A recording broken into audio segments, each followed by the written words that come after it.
There's a music in every factory, which is unique. Like it's how the parts get produced. Yeah. We raise the investment and we build the software, but we realize in India it's very hard to sell software. And I think that DNA helped. Honestly, we have scaled a lot. Today, this year, we'll do close to $2 billion of like revenue. We are a business of producing physical parts. That's the business, but we do it in a very software-led approach, and it is Murphy's law at scale. Everything that can go wrong goes wrong.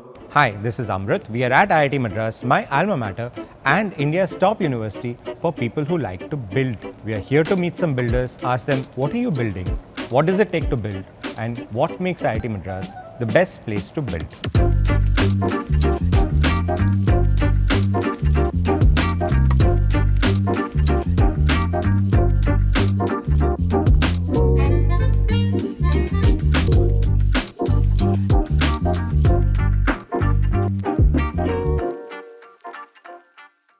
Hello and welcome to the Best Place to Build podcast.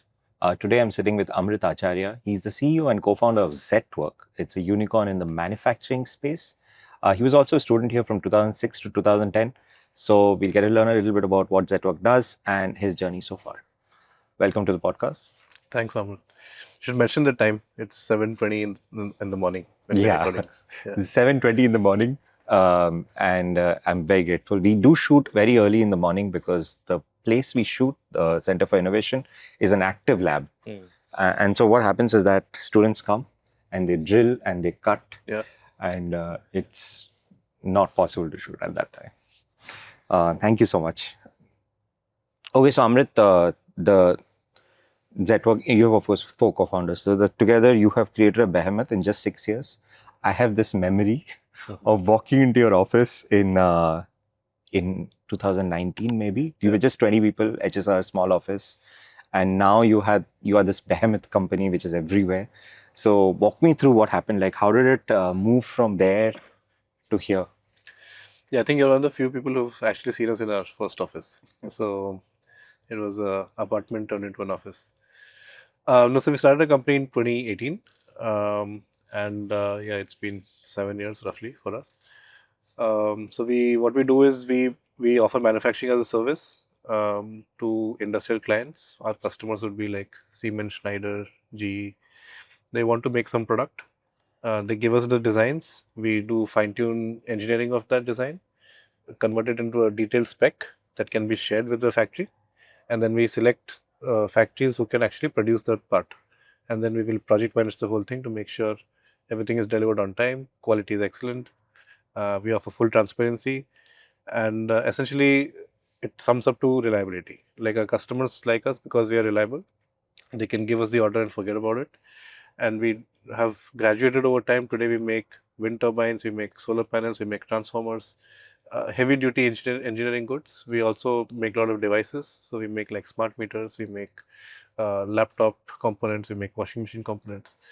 And over the period of time we realized that look, we can't have a pure third-party model where we just work with third-party factories. So today we do roughly 1/3 of production in-house. We operate our own plants both in India, US and Europe, and we partner with 5,000 plants across India, Vietnam and Mexico.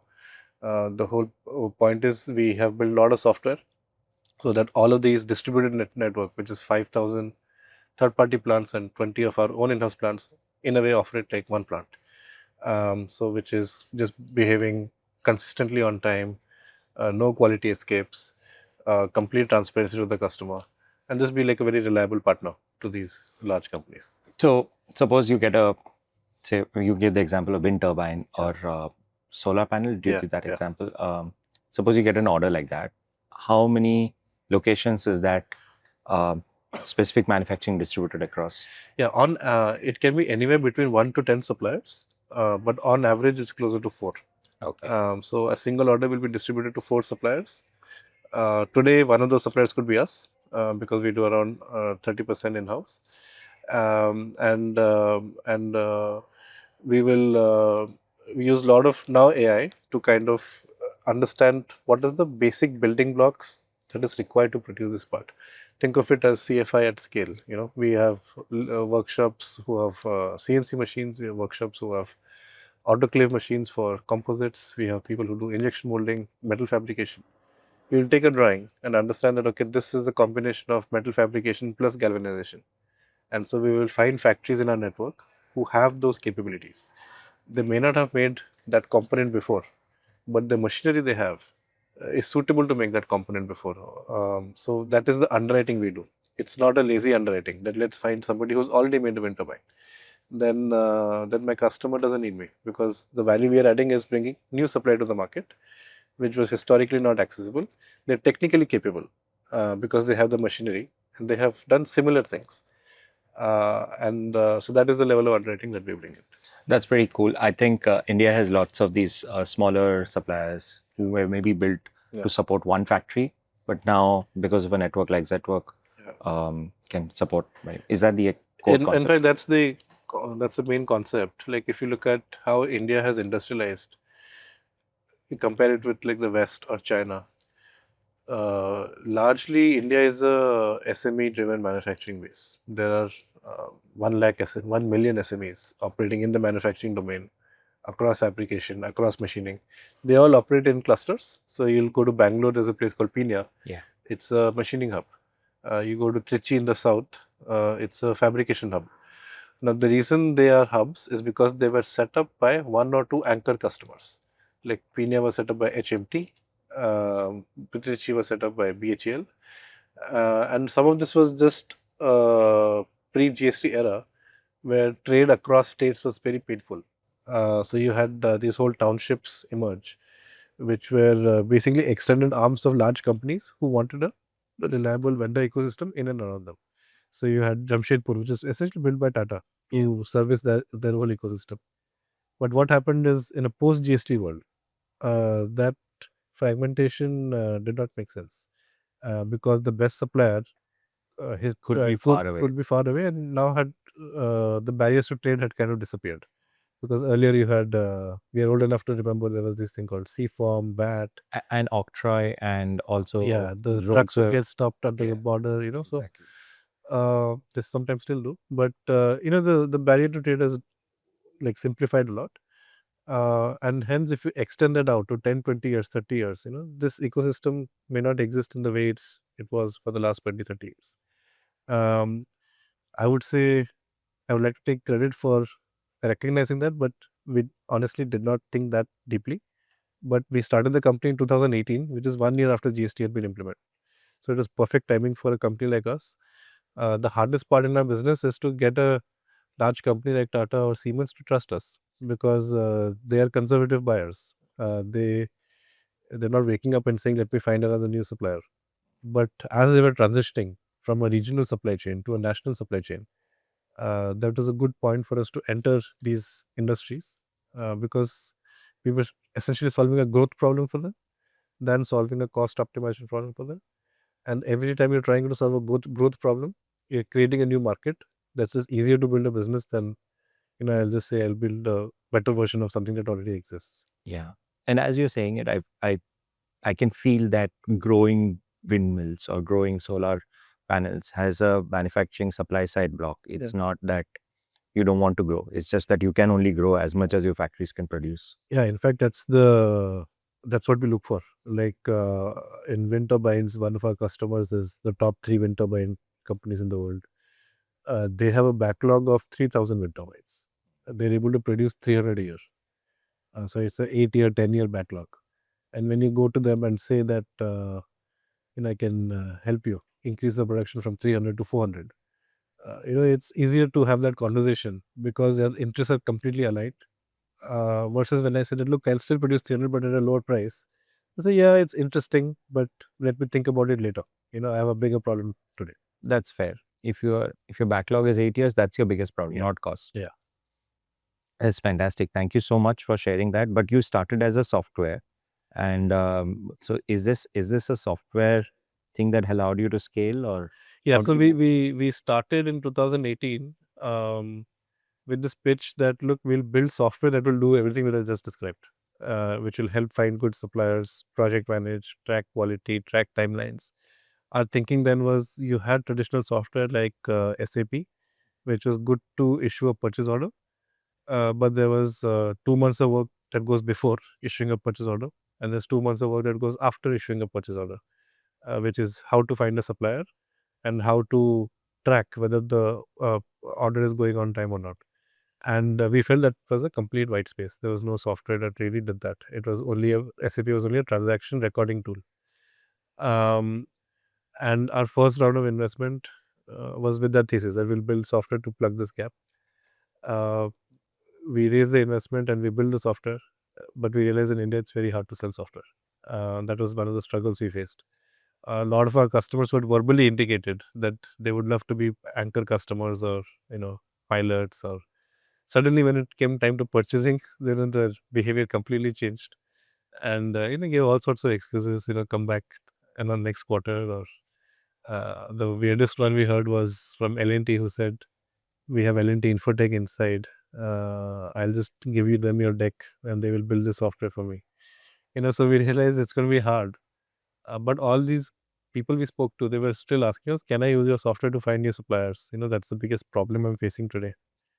And so we pivoted uh, from selling software to using our own software to be a transactions first business. Um, and and uh, and I think the DNA helped. Honestly, we have scaled a lot. Today, this year, we'll do close to $2 billion of like revenue. We've done this in like 7 years. So our 5 year, 6 year CAGR growth rate is around like 90%. We've been roughly like doubling every year for 7 years. And Yeah, I mean, when I was looking at your CAGR, I was reminded of a math puzzle that we used to do in JE times, yeah, which would be like a king offers you to $1 today and doubles it yeah. every day. Would you take that, or would you take $100 now? And how many days will it take? And like this whole insane geometric progression. Yeah. Right? So some of it is the business model, we can get into it, but like the pure scalability has happened because of the software orientation on day one. Okay. It is we are a business of producing physical parts. That's the business, but we do it in a very software led approach. So we are a software led manufacturer, which is very unique. There's nobody else like us in the industry.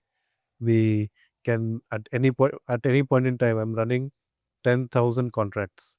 I can tell you each contract is 20% done or 30% done or 80% done. Who's producing it? When was the last quality check done? What was the problems that came? Do I need to change my supplier midway? The logistics part we track. So we have full visibility into our own business. And then it becomes easy to just say that I will share this visibility with my stakeholders or my customers and suppliers, which increases trust, right? Like, because my customer has never seen someone like me before, who's doing two things. One is when I'm saying I'll deliver in 30 days, I'm actually delivering in 30 days, or sometimes delivering in 25 days. Or if there is a delay, I'm proactively sharing, like, hey, this is why there's a delay. This is the root cause. Both of these things sometimes used to take months. Like when there's something has gone wrong, just to diagnose it, it takes months because companies are not equipped Yeah. to kind of react so quickly, right? And They because may not even know where the delay is. they will not know, and because you're digitally native, um, and we really build the business around solving for time. Like everything we do, our north star is how do I shrink half day, 1 day, hours in the whole manufacturing process. There's like a lot of small interventions. I'll give a simple example. Every time you uh, invoice and you have to load a truck in India, you have to make 20 documents. And depending on the complexity, it can take anywhere between 2 hours to 8 hours just to prepare this set of documents. Because we're digitally, and one of the documents is what is inside the truck. Uh, like our suppliers will get 100 AutoCAD files, which is the design. They have to manually pick this part from this AutoCAD file is inside this truck, and they have to be accurate, right? So it takes 4 or 5 hours because we're digitally native. It takes 5 minutes for us. So these are like small interventions that we have kind of again, like standalone. This is not a software feature, but as a package, it just simplifies complexity, right? So we are in the business of simplifying complexity, improving reliability. We do it through all these small things. It's beautiful the way you explain it. I'm just thinking, you said your suppliers have never met someone like you, your clients have never met someone like you.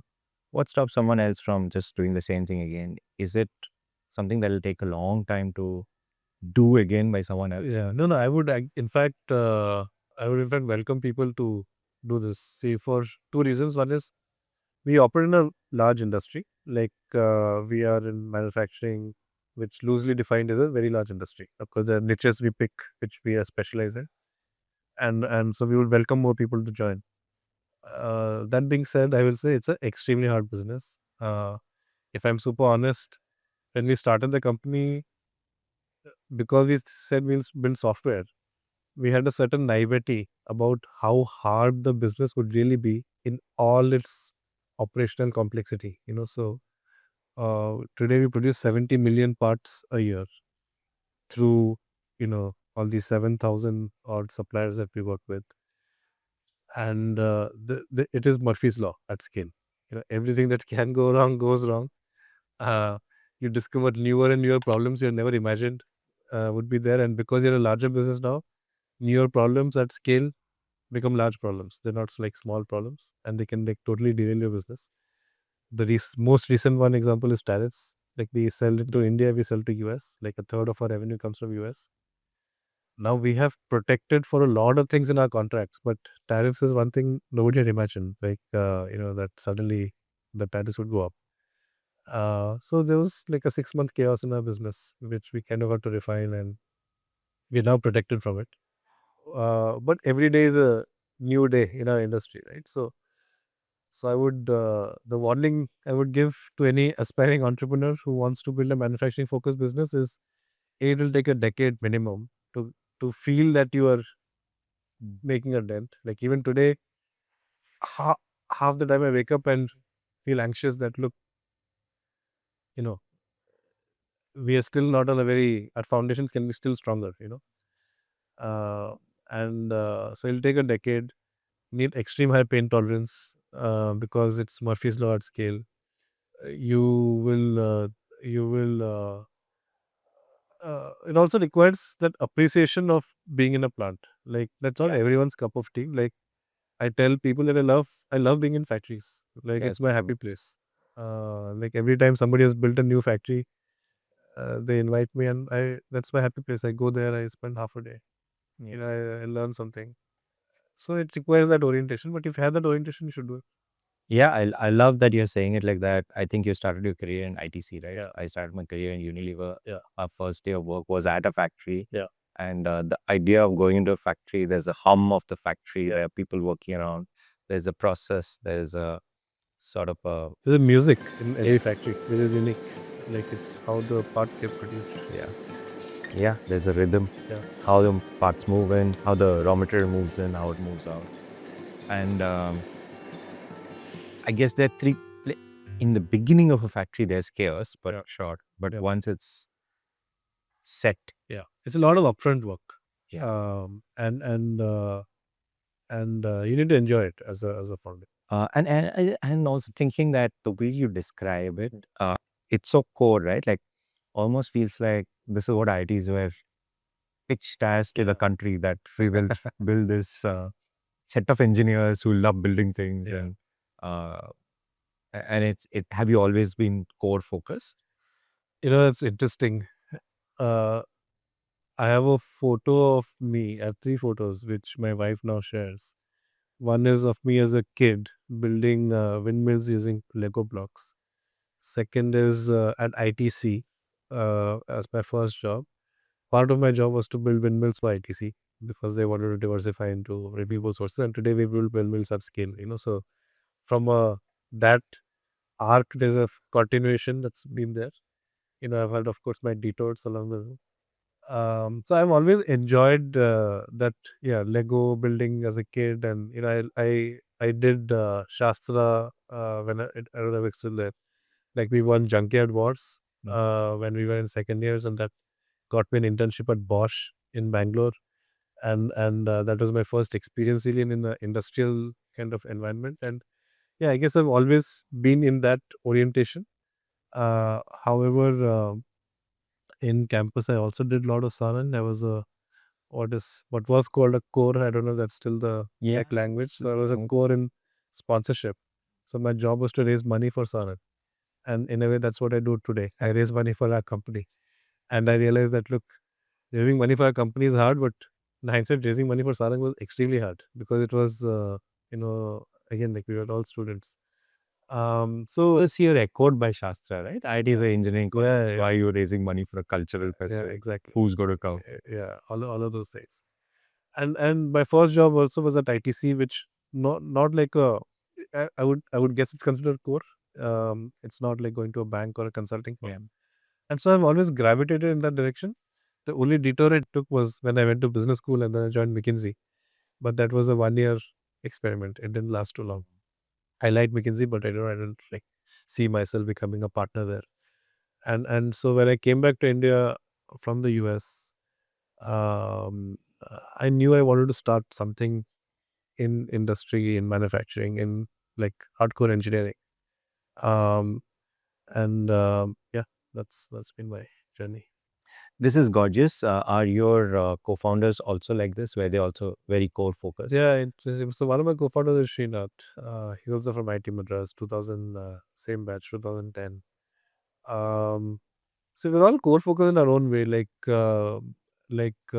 had this thing called G Edison Challenge back in the day, which was like just design and solve an industrial problem, and you compete with other colleges at scale.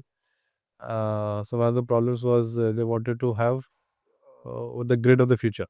What does that look like? This is back in 2010, right? So Srinath won that competition along with Kaushik and a few other folks. You now have a WhatsApp group called G Edison Mafia, which is like 5 people, in that group. And so we've always been little bit, first of all, we're all like engineers, so we like and appreciate engineering.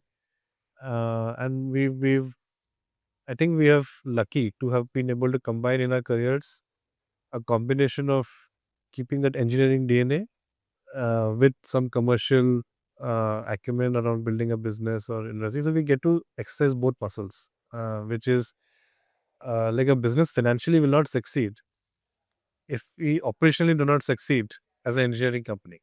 So they go very hand in hand together. It is the engineering DNA that drives financial outcomes versus the other way around. And you will see that reflected in various choices we have made. Like our company is full of engineers. They are even our salespeople are all engineers.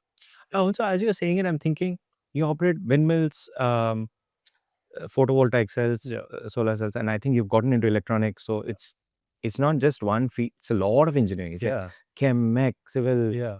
And we're getting deeper and deeper into it. Like, see, if I'm like honest, the first 7-8 years of the business was in a way building that platform which can look at manufacturing as a horizontal.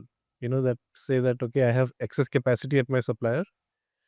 I'm bringing that online into a platform and I'm distributing it to a customer who has demand. That's the core problem. And in that framing, everything is horizontal. I think we have gotten to a reasonable amount of kind of scale with that approach. Once again, as you speak about it, it sounds very simple, but when you're doing it across 1,000 suppliers, 5,000 suppliers. It's an operational problem that we have solved. How do I manage 10,000 projects? How many project managers do I need? What is the software layer I need? How often should I check for quality? How often should I visit my supplier and do inspection? Those are the fundamental building blocks of problem statements that we have been solving. And as you're saying, there'll be like 500 of these points. It's not a small set that you can just hold in your mind. It's as I said, Murphy's law at scale. Everything that goes wrong, and it comes with no warning, right? So, but it's fundamentally like a supply chain or a operational problem. So how do I design the business to operate at? Today we're doing 2 billion, but hopefully we can do 5 billion. With the infrastructure that we have built. The next evolution of the business is as we are reaching this kind of, I would say, mid-scale journey, and we aspire to be much larger. We have to go deeper into the nuts and bolts of the manufacturing. Like say that my supplier is operating at 23% efficiency. can I take it to 25 or 26 or 27, which is, let's say, the world standard in that category, right? And of course, I have to pick a few categories. I cannot do it as a pure horizontal. I have to do it as like categories which I have deep conviction in. Part of that conviction comes from the platform approach. You notice patterns of demand and supply. You see that, okay, in certain categories, there is demand of 100 billion, but there is supply of 10 million. There is not enough supply relative to demand, even within our own framing. And we say that, look, we should spend more and more time on this topic. I'll give a recent example. We have started selling this product called transformers. These are devices which, once you produce power, you need to use it to feed it to the grid. It steps up the voltage, steps down the voltage. For the longest period of time, it was a commodity. But in the world of AI, where a data center is being built kind of every month, every day, these items have become the bottleneck. Today, if you are OpenAI or Google and you want to buy a transformer, it'll take you 4 years to get that product. Is it? Yeah, There's a 4-year backlog for transformers. And it was a 2-year backlog, 1.5 years back. So the backlog is getting worse, right? So there's not enough supply that's getting created. And so we have seen a lot of things in our business. We have rarely seen a 4-year backlog for what historically was a commodity, right? And we feel like this is the best place for us to spend time, at least for the next 6 months, 9 months. We bought a transformer company like last year. We have close to $150-200 million of orders for transformers that we have won from the US customer market. And we're realizing the bottlenecks are like you can solve the problem at a superficial level. Let's say you solve it by saying that there's a tier 1 transformer company like a CG Power or Hitachi. There's a tier 4 or tier 5 transformer company. I will introduce a tier 4, tier 5 transformer company to serve a tier 1 demand, which is like a Google or an OpenAI. That is a lazy way of problem solving. You're compromising on quality, you're compromising on certain things just to get an order. The more deeper way to solve the transformer problem is to understand where is the bottleneck. The bottleneck is in something called a transformer tank, which is the chassis of the transformer. Right. It's a tailoring job because every chassis is unique. Now that's something we specialize in. So we are setting up a lot of capacity for automated transformer tank manufacturing. One of the problems is something called the transformer core. So we are partnering with another company called JFE, which is one of the largest core manufacturers in the world, to kind of dedicate some capacity for us in India. So we are going very, very deep into the nuts and bolts of this problem, rather than applying lazy surface level kind of problem solving, right? And that requires us to be even more engineering focused than we have ever been in our kind of history, right? It requires not solving a supply chain problem, but solving a material science problem, solving a robotics problem. And honestly, it's fun. It's it keeps us busy. It keeps us motivated because, see, also when we've built the business in a software-led infrastructure first approach, beyond a point, the business runs itself. Right. Yes, And also, I think you said that you put a number to your revenue. So I think the revenue flows down to your suppliers. So they are motivated to. yes. Uh, It's an engine that works today. We have overcome that cold start problem of which to build first, supply or demand. We've gone through that kind of journey, right? And today it's an engine that $2 billion growing at 50% year on year. Uh, it's growing business. Our and the way we have structured our company is we have 5 founders, but for various categories that I run, we have brought in professional CEOs who are again from the industry. Like we have a US business. We got somebody from this company called Precision Cast Parts, which is a hardcore aerospace manufacturer owned by Berkshire. They do like I think 25-30 billion of revenue. Now he, as good as it gets, from for us somebody like us to get somebody like it. In our electronics business, we got the India head of Foxconn and the so the like Josh, Yeah, you met Josh. I met, and I also. I'm sorry, it's very silly of me, but his full name is Josh Folger. Yeah. And there's this anime called Spy X Family where the. I have not seen that yet. No problem. I have a child, so I see all this.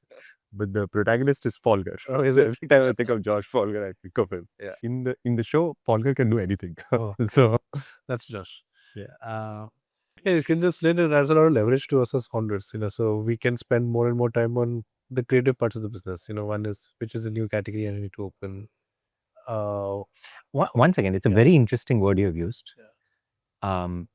Creative. Yeah. Because problem solving in this kind of segment is a full creative exercise. You Yeah. don't think of hundreds of options and you have to sort of. But I want to ask you, early in the business, there's a lot of that. It's very stimulating. Yeah. Is it still like that? That's what we are trying to design it for, at least for our data. And see, these are all like realizations you learn by seeing the other side. We didn't have this layer 2 years back, 3 years back. We had a change in business model where we said we'll have some factories inside and some factories outside. And so what happened is every operational problem became our problem. Some machine broke down in the factory. That was my problem. I had to solve it. And I mean, I don't mind solving that problem. But is that the highest leverage use from our time standpoint? At some point, we realized that's not. And hence we said, let's have somebody to keep the lights on, make sure the business is running uninterrupted. They are taking our operational metrics from 90% to 99%, which itself is a journey. Getting to 90 may take the same amount of time as getting from 90 to 99. Understood. It's a continuous improvement, Kaizen kind of process. For my knowledge, you spoke about efficiency of factory at some point. You said 25 to 27%. What is efficiency in a factory? No, I meant like a. You meant it like a concept. No, not like a concept. I was talking about a specific example. We do like solar. There's a headline news in India that is there is 2 years back there was a shortage of supply of people who could produce solar modules in India. Today, because of government policy interventions, there is oversupply. There is a lot of solar module manufacturing capacity that has got created. In a way, that's good for us because excess capacity means a platform manufacturing marketplace works. Right. Less capacity, it doesn't work as well. But when you go into the double click of that, the best in class manufacturers in China operate at 25 to 26% efficiency, which means it's a metric which essentially measures how much power you're producing relative to the input that you're taking, right? And the Indian ones, maybe a handful of them will operate at 25%. Bulk of them will operate at 20 to 23%. You're talking about the product section. The products itself. Okay. Now, in today's market, that is good because we did not have capacity. Any capacity is good enough. But over a long period of time, the 22% guys will get killed because the difference between 22 and 26% is 4% margin in an industry where you're always under cost pressure eventually, right? So and that analogy is what I was trying to use for us. We have thrived in an environment where capacity is constrained. The fundamental reason for that is, if you look at thematically where we operate, we are operating in two powerful themes. One is India as a country is heavily industrializing. First of all, India is growing. It's one of the fastest growing economies in the world. India had outsourced its industrialization to China essentially for 20 years, 30 years. Like the rest of the world. Like the rest of the world. Realize now we should not have done it. And now we are heavily industrializing. So you're sitting at the intersection of two trends. The market size is growing, which is your economy, and your mix is shifting away from imports to domestic. So for a company like us, that is a combination of the two is our TAM, right? Understood. And the same thing is now happening in the US, which is 1/3 of our revenue. US may not be growing as much, but due to sheer scale, when it's saying that I want to move 10% of my production from China to India or Vietnam, or it's a tectonic shift in the global supply chain. Just a 5%, 10% shift. We're already seeing India being the largest exporter of iPhones, mobile phones. Yeah. and it's just one product. Just imagine that happening for 1,000 products, and that's the runway ahead of us. And that is what fundamentally excites us, that it's a long journey of compounding ahead of us. I have written here that you are doing this at a time of China Plus One and Atmanirbharta. Did you foresee this? Did you plan? I mean, no. I think I think what we foresaw was like my first job was ITC was to build a factory for them in Mysore. It would be a struggle to find a supplier, and it would be an even bigger struggle once you found a supplier to get your things done on time. So this was a problem I was familiar with. I would order a part for 30 days, would never get it in 30 days. On the 30th day, my supplier would say, I'm not started, was doing something else. And we felt that, look, this cannot be the way economy functions, and somehow India's continued to operate like that. But extrapolate 10 years, 20 years, now, what does the factory of the future look like? Not that, and I think that is what we wanted to build. Along the way, we discovered that what we have built, the most powerful application is not when I'm solving a cost problem, which is what I was doing at ITC. In a fundamental way, I was solving a cost problem. Yeah. But where I can actually solve a growth problem. Those are that I will take to my credit, that we have been smart about operating in the industries we are operating in, and which are fundamentally sunrise industries like your solar, wind. We do a lot of work for EVs. We do a lot of work in on this whole precision manufacturing, which is electronics, and these are fundamentally new industries that are being created. Yeah. Right. And we don't do a lot of conventional auto, because conventional auto is one of the most efficient supply chains in the world. I will have a value prop for them, but I have to compete with somebody like a Madras, who's pretty good on day one. But there's no Madras equivalent in the industries I operate in. And hence, when you're creating an industry from scratch, just way easier to compound than when you're building, competing with somebody who already exists, even if you think you can be better at it than them. Understood. So we're leaving that second problem statement to 5 years later, when we are a much larger business. Then you will worry about cost and efficiency. We'll try and solve that problem for our customer. Our pitch to customers is that our day one value prop is time. We'll be faster, we'll be more agile. We can scale production from $0 to $100 billion in 2 years. Our day two value proposition will be efficiency, which is making $100 million of production at the lowest cost possible. How has been your funding journey? Because this, I know you're profitable, but it's not something that you can grow on your profits alone. Sure. See, you could, depending on your aspiration levels. Like so we have grown from $0 to $2 billion in whatever 7 years. You could have done it in 15 years. But you can't have 90% CAGR at. Yeah, you cannot. That's what I'm saying. But that's a choice, right? Yeah. Like it's a choice as a company. Now we felt this choice was the right choice for us, because in manufacturing, unlike or maybe similar to a lot of other industries, but definitely in manufacturing, lot of economies accrue to scale. Like the larger you are, the more efficient you are. Your cost of capital comes down. Your cost of raw material purchase comes down. Your productivity improves as a large factory. And the analogy for this is our competition. Like our customers, they always like to work with large factories. And when they run out of large factories, they're forced to work with small factories. And the experience they get is very, very different. The large factories are reliable, they produce on time. So we felt that we have to be as large as possible, as quickly as possible. That was one of the strategies we had.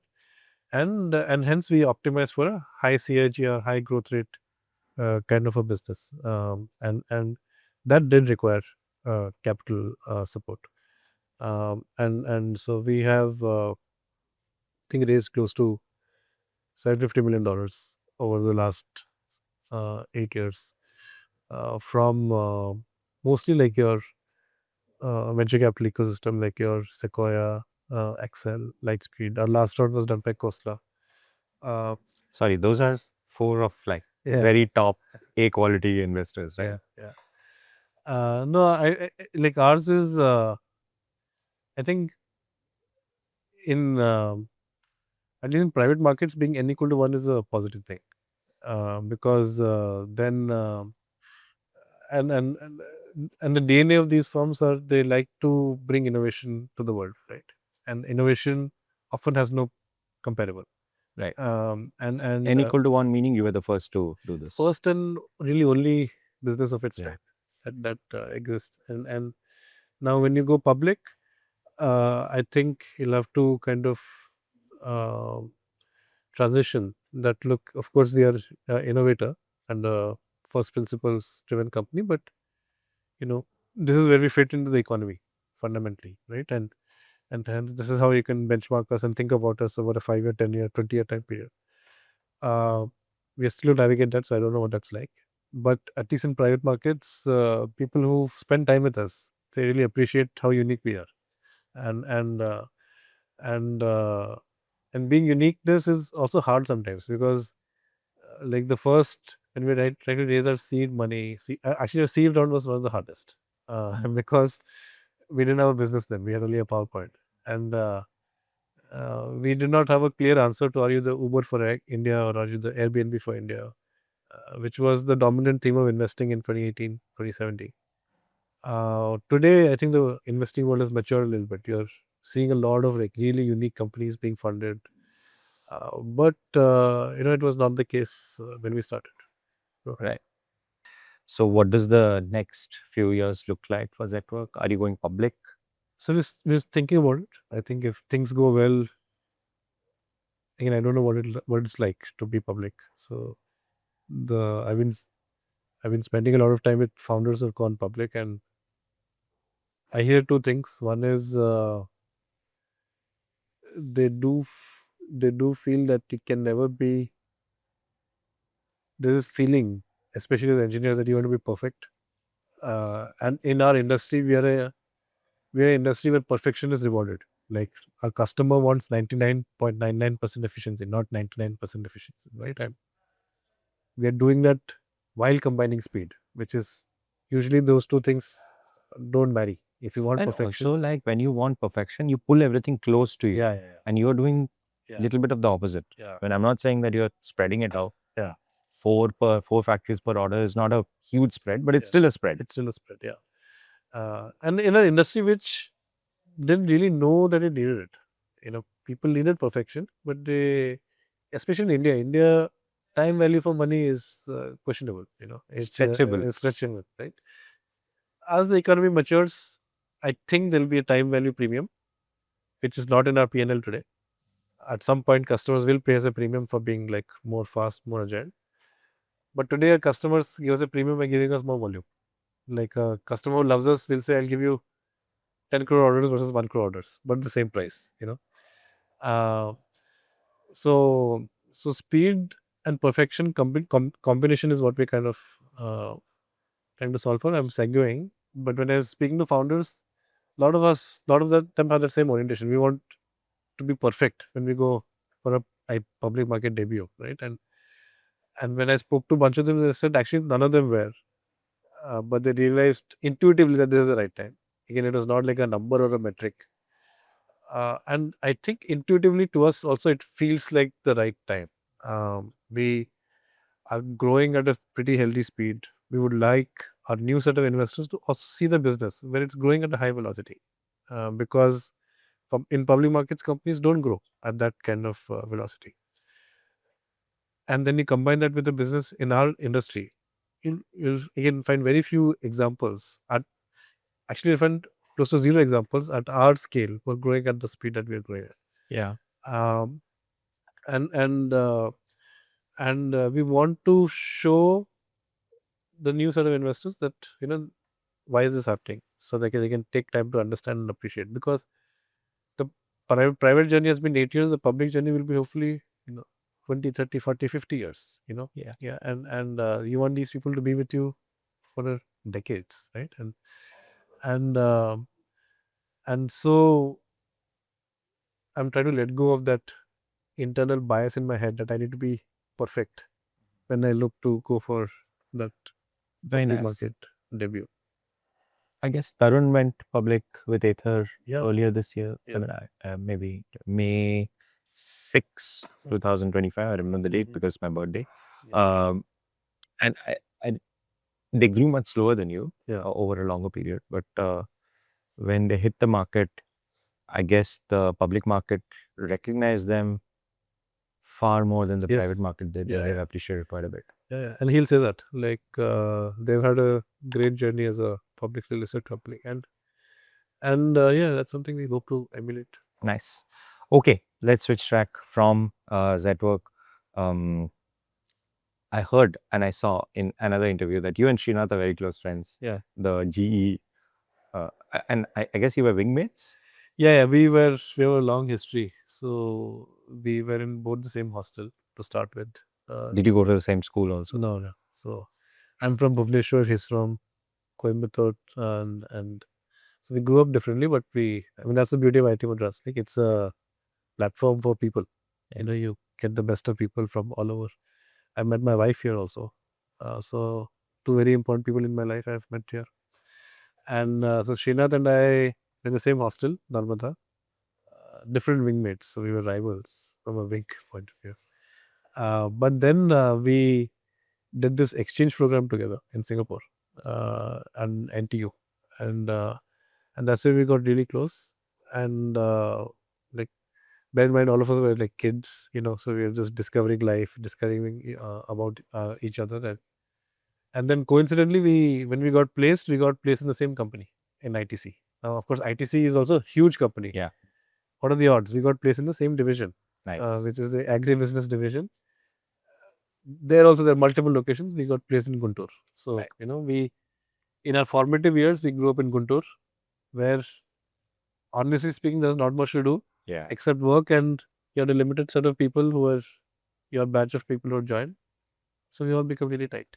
And there's been a lot of founder alumni that have been come out of that ITC kind of upbringing. Like, in fact, one of our friends there was Rajesh, who runs Blackbuck. They've also gone public. He's from Kharagpur. But we all kind of grew up in that ecosystem where the work was important, and you had maybe 10, 20 friends who you could socialize. I always find this very fascinating when you are in a place where there's a lot of time. Yeah. With a few set of people, and you could do anything. You could watch movies, you Yeah. get a drink or whatever. Yeah. And yet some people just choose to work together or talk about work or dream about building something large. Yeah. It's just fascinating. Yeah, it also, it depends. Yeah, it's interesting how these ecosystems, and I would say something that we're also trying to create at Zetwerk. Zetwerk has created a very strong alumni pool. It's a very differentiated alumni pool. The people who have actually, I don't think at our L1 level we have lost even one person to another company. We have lost a lot of people to want to start their own businesses, and they're very differentiated businesses, like in defense, in chemicals, in semiconductor, in storage. It's a very differentiated alumni pool compared to, let's say, what would come out of a consumer company, right? Makes sense. So Srinath and I met in college here. We did exchange program. We did competitions together. We had mutual respect for each other. My mother really liked Srinath, so she took his number. Every time I would not pick up her phone call, she would call Srinath and check on me whether I'm doing okay or not. You had a So, campus romance, right? yeah, me and my wife, we met in college. So that those calls must have been going to Srinath. Like, where is Amrit now? Awesome. I remember one time we were in Munnar. Our entire wing had gone. And usually I tell my mother, but this time I forgot. And because in Munnar we had no signal. So for 3 days, she has been trying. And I mean, as an older person now I can empathize. Yeah. But back then I'm like, I didn't really appreciate it. But so when I came back, I had, At one point I got a call from Srinath, hey, your mom is trying to reach you. Did you egg each other to be better versions of yourselves? We are fairly complimentary, I would say. Like when people ask me for advice on starting a company, my number one advice is don't start a company without Srinath, or equivalent of Srinath, right? Like, and he's very, very operationally intense. he has the ability to engage in a 2-hour conversation with somebody who mans the shop floor and somebody who's a CEO of a large company. Like big range of how he can connect with people, right? And I would say he's the people magnet of the company. His ability to attract, retain, drive talent. My strengths are more like system thinking, like thinking 2 years ahead, trying to think of that now. I am very paranoid. Like there's this book called Only the Paranoid Survive, written by the Intel CEO, and I can really relate to that book because I'm always paranoid. Like even if things are going well, I completely overlook the things that are going well. I'm just immediately, my mind is just wired like, okay, what is the next thing that can derail us, and how do I solve that today, right? And so it's a good complementarity, and honestly, like 7 years back when I moved back from US to India, if Srinath had for some reason said no to start a company, I would probably not have done it. Very interesting. I would have just, I had a job offer from a startup. I would have probably joined that. And I took the plunge because of that inherent confidence I had on him, and then the complementarity that he also saw. It's not one directional, and over a period of time that has just become stronger. Now we do have our disagreements all the time, and but we also have this weird thing where sometimes we can read each other's minds now. It's like a work spouse where you spend so much time. And new people who meet us for the first time, they're able to see this chemistry without us articulating it. They're able to just see that there is a chemistry here, which has been just forged through time, if nothing else. Like we just spent 15 years Very together. interesting. Um, and in the hard moments, that is what you rely on, because the founder journey is lonely end of the day. Like you talk to other founders, but then nobody really can relate to the specific problems that you're going through. As a CEO, there is even another layer of loneliness, which even your co-founder sometimes cannot relate to. But for 90% of the times, like this is really your only person who can relate to. Like luckily, I have beyond Trina 3 other founders. We're each other's therapy group in a way, so we can just, every Saturday we meet. We have a structured agenda that, okay, these are the things we want to work on. But another hour is just completely just unstructured, ranting, empathizing, all of that, right? And I've been doing it for 7 years now, every week pretty much. Nice. And these are all like rituals which compound. Yeah. You're also married. Do you guys have a child? We don't have kids yet, but we do want kids. Yeah, that's something we want next. Nice. This sounds fantastic. I feel a little jealous. I have heard of other founder pairs, Tarun and Swapnil, for example, who are extremely codependent, like work spouses. Very interesting. Okay, so you're back for your reunion. Yeah. Right? It's been 15 years since you left. Yeah. You've been able to achieve a lot. I'm wondering how much of that do you trace back to your time at campus here? And also now that you're seeing the campus, how has it changed? First of all, it's amazing to be at CFI. As I walked in, I saw all the cool stuff. I see a boat here. I see a Formula That's 1 actually car. a solar car. Oh, it's a with solar the car. It looks like a boat. Okay. Panel opened Yeah. up. Anyway, all I see is potential customers. So I hope all these companies do well, and when they need to scale, they come to us. We do work with a lot of early stage companies, some of whom have become large. Like Ather is a customer of ours also. We do some work for them, but we do work with a lot of robotics companies. We do a lot of work with like new energy companies. So whoever is listening, please come to us if you want to scale your manufacturing problems. So it's amazing to see this DNA, uh, like at the and CFM was started by you, so it's amazing thing that you brought into the world. And I think when I remember when when CFM was just launched, it was just a nice place to hang out. And if you're a nerdy engineering focused person, this is a happy place for you. Yeah, it Yeah, was it's just a happy place. it's just like this motherboards lying around. There is, you can do soldering, you can do whatever. And so I think that DNA was there then. And every time I come to IIT Madras, it feels like a time capsule. Yes, a lot of things have changed. There's a new building. This is not there. There's so many new apartment type buildings that have come up. Infrastructure is more modern. But when you talk to the people, they still engage with you in the same way. The students you meet, they're still like wide-eyed, not complacent. They want to do something ambitious. Ambition is high. It's a very high ambition per square feet kind of area, right? And it keeps you grounded when you come back. That look, there is the DNA that you're kind of relying on. The second thing that IT Madras was very, I said, I met my co-founder, I met my wife. I met a lot of friends here, and I've been part of many ecosystems. IIT Madras, ITC. I was at McKinsey. I was in business school in the US. But my home is still that IIT Madras kind of ecosystem. Because for the first time in our life, we chose our friends versus it being just thrusted on us, right? And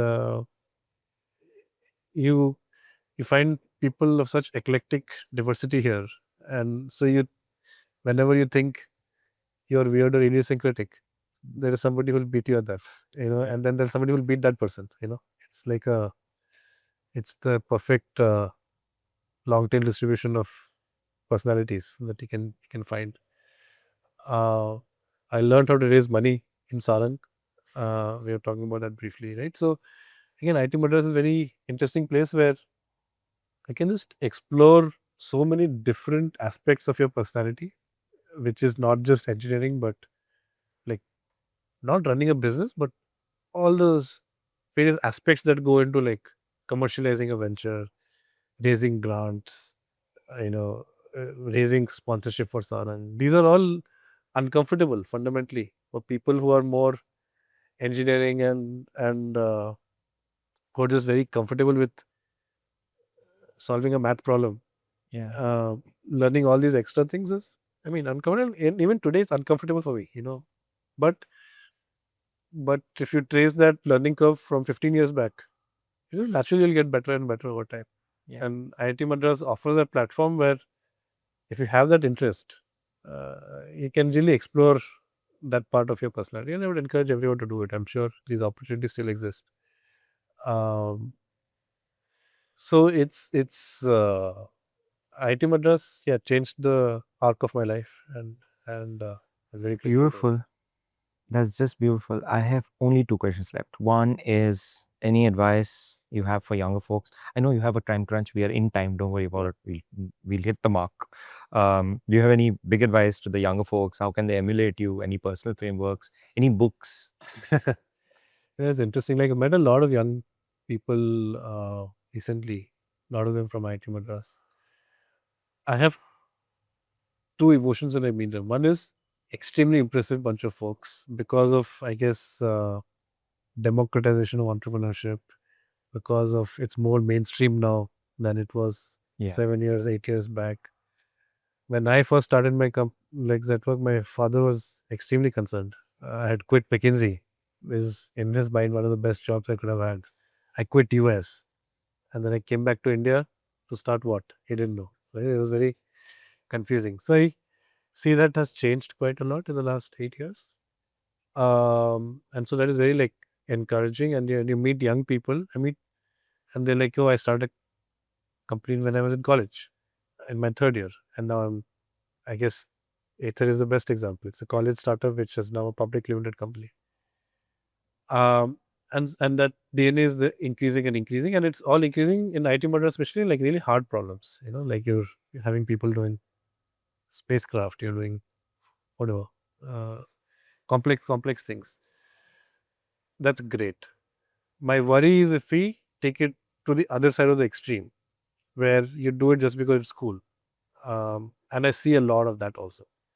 I see sometimes there is not enough depth to the problem that they're solving because they have not spent enough time, or they're only interested in it at a superficial level. So I think beyond a point, you can, I think fake it till you make it is real. We've all kind of gone through that journey.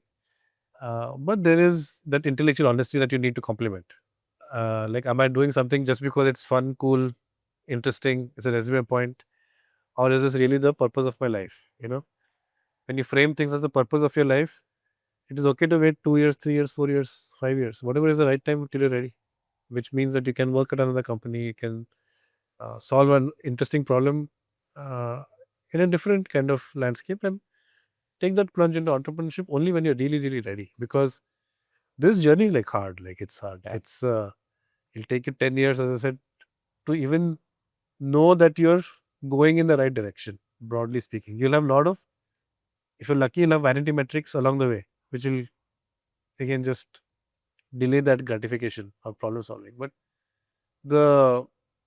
you cannot, beyond a point, laws of physics apply. So my biggest recommendation to young people would be that, yeah, if you're interested in entrepreneurship, definitely consider it, but don't do it in a theoretical way. The second thing, which is, it's interesting because we are listening to podcast or recording a podcast. There is a lot of kind of theoretical approach to entrepreneurship, which is, I've read books, I've listened to 10 founders podcast, and have this mental model of how to start a company or how to do certain things. But till the rubber hits the road, till you actually do things, everything is a concept or a piece of paper, right? And so again, I don't know, good or bad reasons, we did not have this much content when we were starting the company. So I did not have a lot of content that I consumed. We have some inspirations, like we are inspired by a company like Danaher, which is a industrial compounder built in the 90s, Transdine. These are companies which have grown at 20% for 20 years. There are certain ways they've done it. So we are inspired by them. But it's not something we over intellectualized. I think we just started. And once you start, that's when the real learning happens. And you have to be like first principles at every point in time. So the only mental model is first principles. Just because somebody else did it a certain way, that there's no guarantee that it'll work for you. Nice. That's damn cool. Actually, that's a great point to end this podcast, but I have one request. Yeah.